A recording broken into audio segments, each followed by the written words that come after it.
The media mob is still dishonest. The FBI is still politicized. The DOJ is now weaponized more than ever, and the Democratic Party is pulling all the strings. Here now with reaction, House Judiciary Committee Chairman Jim Jordan is with us.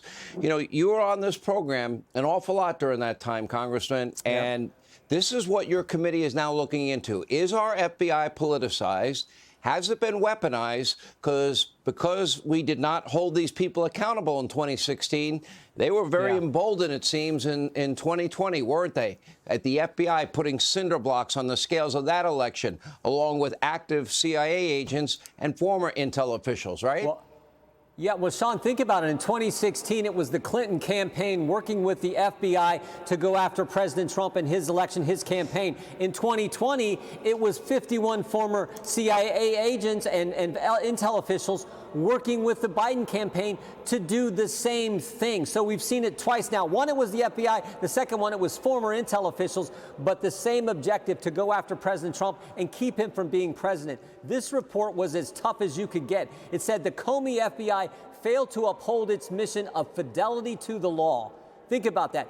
Failed to follow the laws, what it found. No evidence, no predicate, no evidence whatsoever to start this investigation. And then they talked about a trusted source who came to him and said, hey, this really looks like it's the Clinton campaign making it all up to go after President Trump. And they dismissed that evidence and they went after him nonetheless. That's how bad this is. That's what this report shows. And the only way we can hold them accountable is to go at the one thing that everybody cares about, the money. We have to look at the appropriation. That's the only leverage we ultimately have in Congress. We have to look at the power of the purse if we're ever going to get control of these agencies who did this not just once, but multiple times.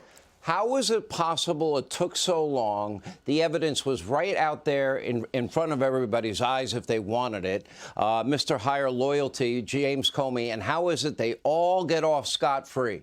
Why do I believe that if any conservative was involved in any effort like this to alter an election in this country and tip the scales of balance in an election and spread outright Russian lies like this, there would be consequences, especially members of the FBI that have been politicized? Yeah, no, it's the double standard, and you're right. If this was conservatives who were involved in anything like this, they'd be going after him nonstop. But when it's the other way around, you just never see him actually being held to account. That's why we have to look at the power of the purse. We have to look at the appropriations process. I mean, this report, it talked about this Danchenko, who was the subsource for Steele. Danchenko was investigated 12 years ago for espionage. And then what did the Comey FBI do? They paid him to go validate the Steele dossier, which he couldn't do. That's how bad this thing was. I mean, and what they put the country through? Remember, this was 3 years. All we ever heard about was Russia and Mueller and this investigation and collusion and coordination. None of it was true, all based on a lie. And most importantly, the FBI knew it was a lie. They had no evidence. The report's very clear in the executive summary. No evidence whatsoever to commence this operation, to commence Crossfire Hurricane. They had none. They did it anyway. They put our country through it. That is the true threat to democracy we face today, is when entities and agencies in our government behave like this FBI did. I want to ask you this. Are you talking about defunding the FBI and maybe even the CIA or a reorganization? Christopher Wray, he could have gotten to the bottom of this. He decided not to. And then on top of that, now we have 2020. FBI has a copy of Hunter Biden's laptop in December of 2019. They verify it in the spring of 2020. But yet FBI agents in the lead up to the 2020 presidential election are meeting weekly with big tech, warning big tech they may be victims of a disinformation campaign about Joe and Hunter Biden, hence the censoring of that laptop story. Yeah. Then we've got the 51 dirty intel agents, as Miranda Devine called them, and they're signing off on it. And you said last week, John Brennan admitted that his signature was purely political? Yeah. No, the Clinton campaign was where this whole dossier started. They took it to the FBI. They got it to the FBI.